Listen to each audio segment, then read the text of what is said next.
വലതുവശത്തെ കള്ളൻ, ജിത്തു ജോസഫിൻ്റെ പുതിയ പടം. ബിജു മേനോൻ, ജോജു ജോർജ് ഇവരൊക്കെയാണ് മെയിൻ കഥാപാത്രം. പടം കണ്ടപ്പോൾ നമ്മുടെ അശോകൻ ചേട്ടൻ പറഞ്ഞ പോലെ എവിടെയോ എന്തോ ഒരു തകരാറ് പോലെ അങ്ങനെയാണ് ഫീൽ ചെയ്തത്.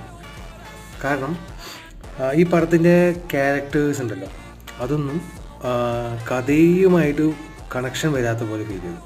അതായത് കഥ പറഞ്ഞു പോകുന്ന വേഗത്തിൽ നമുക്ക് ക്യാരക്ടേഴ്സിൻ്റെ കൂടെ നിൽക്കാൻ പറ്റില്ല. ഉദാഹരണത്തിന് ഇപ്പോൾ ഒരു വില്ലൻ ക്യാരക്ടർ എന്ന് പറഞ്ഞു കഴിഞ്ഞാൽ ആരാണ് വില്ലെന്ന് കണ്ടുപിടിക്കുമ്പോഴേക്ക് തന്നെ നമുക്ക് ആ ഒരു ഫീൽ വരും. നമുക്ക് ഫസ്റ്റ് മുതൽ തന്നെ ആ കഥയോട് ഇങ്ങനെ ഡെപ്തായിട്ട് നമുക്ക് ഇരിക്കാൻ പറ്റുന്നില്ല. പിന്നെ ഒരുപാട് ഹോളിവുഡ് മൂവീസിൻ്റെ റെഫറൻസ് ഈ പടത്തിൽ നമുക്ക് കാണാൻ സാധിക്കും. ഏതൊക്കെയാണെന്ന് പറയുകയാണെങ്കിൽ തന്നെ ഒരുപാടുണ്ട്. ബറീഡുണ്ട്, ഐ സോ ദ ഡെവിൾ, അങ്ങനെ ഒരുപാട് ഹോളിവുഡ് മൂവീസും കൊറിയൻ മൂവീസിൻ്റെ റെഫറൻസൊക്കെ ഈ പടത്തിൽ നമുക്ക് കാണാൻ സാധിക്കും. മൊത്തത്തിൽ ഒരു ആവറേജ് പടം.